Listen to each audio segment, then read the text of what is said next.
Le capital solaire, c'est donc pas du tout le fait qu'on a tellement bronzé que là on est au max du bronzage et que je suis à fond de mon capital solaire. Pas du tout.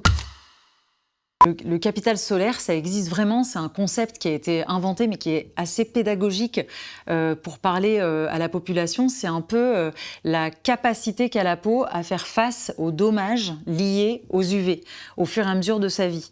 Et c'est vrai qu'on n'est pas tous égaux. Il y a des gens qui naissent avec un capital solaire très faible, donc une grande fragilité, et puis il y a des gens qui ont un très bon capital solaire. L'idée, c'est de représenter ce capital comme quelque chose d'acquis, et qui est grignoté au fur et à mesure de la vie. Globalement, à force d'être exposé dans la rue, on va marcher, enfin, on est tout le temps exposé sur la croûte terrestre au rayonnement du soleil. Donc, de toute façon, il va y avoir un épuisement continu de ce capital solaire. Et du coup, ce grignotage, il a vraiment lieu et il est vraiment définitif. L'épuisement du capital solaire, il se voit quand on commence à avoir des lésions liées aux UV. C'est le vieillissement précoce de la peau, des rides précoces qu'on a plus tôt que ce qu'on aurait pu avoir, ne serait-ce qu'avec notre âge. C'est des taches de soleil, voire même l'apparition des cancers de la peau. Ça, c'est vraiment des indices, enfin, des preuves même, qu'on a épuisé son capital solaire. À partir du moment où on a compris qu'on a un capital fermé, définitif, qui va ne faire que se grignoter au fur et à mesure de sa vie, ça veut dire que le maximum on se protège du soleil,